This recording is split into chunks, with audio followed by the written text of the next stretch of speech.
जय करौली सरकार। जय करौली सरकार। कहाँ से हैं और क्या नाम? मेरा नाम नंदा सईद है। मैं महाराष्ट्र से हूँ, मुंबई से हूँ, मानखुर्द में रहती हूँ। नंदा, क्या चल रहा था करौली सरकार आने से पहले? जो सबसे पहला क्वेश्चन है वो हमारा यही होता है। 36 साल 36 ईयर से मेरे फैमिली में पितृदोष था। तो वो पितृदोष के कारण फैमिली वालों ने पहला तो कुछ किया नहीं, जगह जगह भटके। सास ने लगभग 4 साढ़े 4 लाख रुपया खर्चा कर चुकी थी सास, फिर भी नहीं मान रही थी। और जब मैं 1 साल पहले दरबार की वीडियोस कुछ देखी, उसके बाद में फिर मैं लॉकडाउन लग गया, नमन करते घर पे बैठी। उसके बाद में फिर दरबार से जुड़ गई मैं। उससे पहले मैं चर्च गई, धर्म चेंज करने की कोशिश की, क्रिश्चियन होने की कोशिश की, मुस्लिम। हालांकि मैं रोज़ा रखती थी, 5 रोज़े हर साल रखती थी मैं। मुस्लिम वो बस इतना ही था, उनका कुछ जो किताब रहती वो पढ़ने की बाकी थी। और बाइबल तो खुद खरीद ली थी, बाइबल भी पढ़ने लग गई थी, पूरा क्रिश्चियन बन गई थी। और उसके बाद में जगह जगह भटकी, मैंने अपनी हिंदू देवी देवता सब पानी में डाल दी थी। उसके बाद में ज़्यादा दिक्कत आने लगी। और फिर बाद में ऐसे ही पापा ने कोई मौलाना घर पे बुलाए, उसके बाद में ज़्यादा हो गया। फिर मेरे पापा ऑफ हो गए, उसके बाद में मेरे हस्बैंड ऑफ हो गए, उसके बाद मम्मी ऑफ हो गई, सिस्टर ऑफ हो गई। लगभग मेरे घर से पूरी फैमिली ऑफ हो गई। इतनी समझ।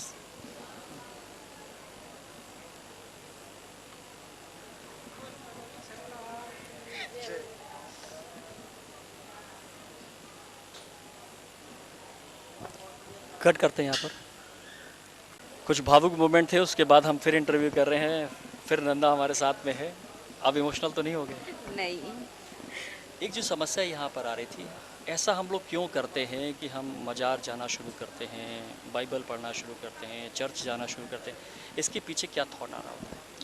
मेरे घर में हमेशा बच्चे पढ़ नहीं पा रहे थे। मैं कंटिन्यू बीमार थी, कंटिन्यू गोली के बिना मैं रह ही नहीं पाती थी।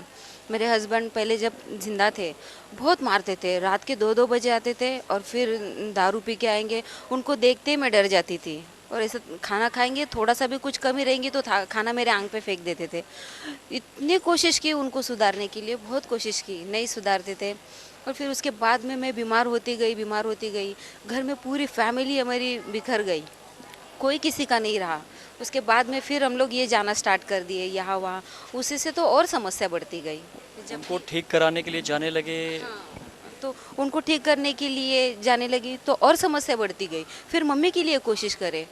पापा ने तो वो जो मौलाना बुलाए थे, तो उसकी वजह से तो पापा कुछ। मम्मी के मतलब सास की बात कर रही हैं या अपनी नहीं, मदर नहीं, की? मैं शादी होने के बाद मम्मी के मायके ही रह गई, ससुराल में नहीं रखे उन्होंने मुझे। क्योंकि ससुर मेरे 36 साल हो गए उनको ऑफ होके, तब से पितृदोष का ज़्यादा असर हो गया था उनके घर पे। फिर भी सास मेरी उसको भी वही आदत थी, बाबा लोग के पास जाना, ये वो वही करती रही वो, और कुछ नहीं करते थे वो। तो उसी की वजह से और समस्या बढ़ती रही। और फिर शादी होने के बाद तो बेटे की और ज़्यादा प्रॉब्लम आ गई, तो प्रॉब्लम कम नहीं हुई। तो फिर मुझे बोले कि इसका पैर अच्छा नहीं है, मेरे घर में पनौती आ गई, ऐसे फिर बहुत सारे मुझे टॉर्चर करने लगे उन लोग। तो फिर मैं मैके में रह गई, ससुराल गई ही नहीं मैं। तो उसके बाद मुझे 2 बच्चे हो गए, तो मेरे मम्मी के ही यहाँ पे हो गए ना, ससुर वाला उन्होंने कुछ भी नहीं किया मेरा। तो उसके बाद फिर जब मेरे हस्बैंड भी ऑफ हो गए, तो मेरी सास ने भी मेरे पे ये इल्ज़ाम डाल दिए कि इसने कुछ तो बाबागिरी करके अपने आदमी को मार दी। तो ऐसा तो कोई नहीं हो सकता ना कि अपने आदमी को मार दे। फिर और ज़्यादा ही प्रॉब्लम बढ़ती गई। और फिर मेरे हस्बैंड ऑफ, उनको माउथ कैंसर था। कैंसर होने के बाद फिर वो 8 या 9 महीना बस रहे। उसके बाद वो ऑफ हो गए। ऑफ होने के बाद फिर मैं ज़्यादा बीमार होने लगी। उसके बाद फिर मैं ज़्यादा भटक गई। फिर ये ज़्यादा ये मुसलमान लोगों के दरगाह पे जाना, ये चर्च में जाना, मैंने ज़्यादा उस जगह पे फिर ये करती रही। एक दिन ऐसे ही फिर वो दत्त गुरु का मंदिर है, वहाँ पे गए थे। उसके बाद में फिर मेरे फ्रेंड ने कुछ करौली सरकार की वीडियोस भेजी, उसके ज़रिए फिर मैंने देखी। तो मैं घर पे ही नमन करती रही। घर पे नमन करते करते मैं जब नमन करती थी, संकल्प करती थी, तो मेरे बाल पीछे से खींचते थे। कौन खींचता था? कोई नहीं समझता था मुझे। और बहुत बीमार थी। एक दिन मैं इतनी बीमार थी, फीवर, पूरा फीवर से मतलब उठ नहीं पा रही थी। जैसे मैंने लायु संकल्प की और अचानक से संकल्प ख़त्म हुआ और उठ के मैंने खाना ही पका दी, और खाना भी ढेर सारा खाना बनाई। सब पूरा फास्टिंग भी था उस दिन, बहुत सारा खाना भी पकाई। उसके बाद में फिर जैसे मैं लाइव जुड़ गई, तब से मैं धीरे धीरे धीरे पूरी तरह ठीक होती गई। और जब मैं आके पहले एक टाइम आके गई, दर्शन लेके गई, और फिर नेक्स्ट टाइम आई, अप्रैल में आई। मैं अप्रैल के 1 तारीख को वहाँ से निकली, 2 तारीख को यहाँ आई, 5-6 तारीख को मेरे हवन हो गए। 6 तारीख को मुझे बाबा जी से बहुत प्यारा गिफ्ट मिला, जो मेरे मम्मी का रूम मेरे नाम पे हो गया। बहुत खुशी हो गई। उसके बाद में अच्छा, एक बात अभी यहाँ पे बच्चों का जिक्र चला है, वो बच्चे कहाँ हैं, बच्चे आए हैं क्या? नहीं, मेरे बच्चे तो अनाथ आश्रम में हैं। ऐसा क्यों? घर पे मैं अकेली हूँ, मेरे साथ में कोई नहीं है। भाभी है, तो भाभी ने जब मेरे बच्चे रहते थे तो उनसे बहुत काम करके लेती थी। बच्चे पढ़ने नहीं जाते थे, तो इसके लिए पढ़ाई के लिए मैंने उनको वहाँ रख दिया है। जबकि मैं यहाँ से जुड़ गई तो बच्चों लोग को भी पूरी तरह बाबा के बारे में ही बताई। तो बच्चों को मैंने बाबा का फ़ोटोज़ वगैरह दे दी। बच्चों लोग को बोली कोई अपन को कुछ नहीं करना है, बस माँ बाबा को याद करना है और कुछ भी नहीं करना है। तो मेरे बच्चे भी माँ बाबा से पूरी तरह। बच्चे कितने बड़े बड़े हैं? मेरी बेटी 14 साल की है और बेटा 11 साल का है। क्या बात है। आज की डेट में क्या क्या हो चुका है अभी इस समय करोड़ी सरकार आने के बाद? सब अच्छा ही हो रहा है। बाबा को बहुत सारा धन्यवाद, और ये दरबार को तो बोल ही नहीं सकती इतना धन्यवाद। माता का प्रक्रिया में क्या क्या हो गया? प्रक्रिया क्या, 9 हवन हो गए हैं या नमन किया था? नहीं, मैंने नमन तो करती रही, लेकिन मैंने हवन का पुण्य कुछ चेक नहीं किया, कुछ नहीं, डायरेक्ट आ गई। मैंने तो पहला ही संकल्प ही लिया था कि मैं हवन कर दूँगी। मैंने डायरेक्ट, मैंने 9 हवन हो गए मेरे। मेरा ब्लैक मैजिक कट गया, स्मृति चिकित्सा का हो गई है। अब मेरे 2 बच्चों की स्मृति चिकित्सा बाकी है। अच्छा, 2 चीज़ें रहती हैं यहाँ पर आने के बाद। जल्दी हम लोग जब बात करते हैं, एक तो आना लोगों के लिए, दूसरा हवन के लिए पैसों का जुगाड़ नहीं होना। इन दोनों में से कौन सा कष्ट था?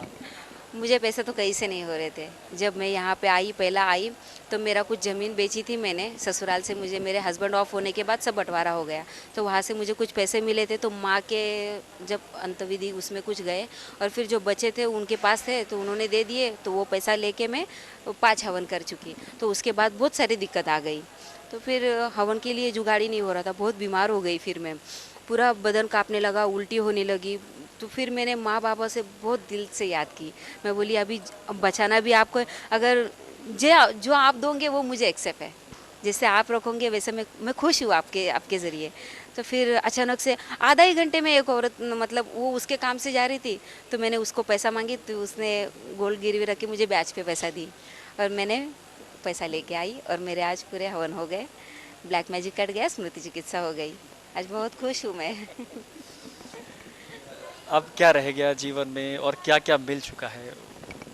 वैसे देखो तो नया जीवन मिला है, माँ बाबा की कृपा से नया जीवन मिला है। आज मेरे बच्चे भी, जब से मैं दरबार से जुड़ी हूँ, मेरे बच्चे भी बहुत खुश हैं। जैसे जाती हूँ, बच्चा कभी कभी मायूस हो गया था मेरे से, लेकिन जब अभी जाती हूँ ना उसके पास, तो मेरे गोद में आता है, मुझे बहुत अच्छे से सिमट लेता है। और मेरी बेटी तो बस एक ही सवाल करती, माँ तू ठीक तो है ना, बस यही सवाल करती है और अच्छी रहती है। बीच में तो बेटी को कोविड भी हो गया था, लेकिन बोली माँ बाबा को याद करना। बाबा का फ़ोटो उसके पास ऑलरेडी दे चुकी थी, तो बोली कि नमन करते रहना, कुछ भी मत करना, तुझे नहीं करने मिलता है तो बस सुबह उठते साथ उनका फ़ोटो देखना और रात को सोते समय उनका फ़ोटो देखना, और जय करौली सरकार की इतना बोलना, बस ठीक है। लेकिन बेटी को कुछ भी नहीं हुआ, बहुत अच्छी है बेटी भी मेरी। एक इन्फॉर्मेशन मेरे पास आ रही थी, वो एक क्रेडिट कार्ड वाली वो क्या? आज ही मेरा स्मृति चिकित्सा हो गया, और मुझे बैंक से क्रेडिट कार्ड का ऑफर आया। मुझे आज बैंक से 1 लाख का क्रेडिट कार्ड भी मिला।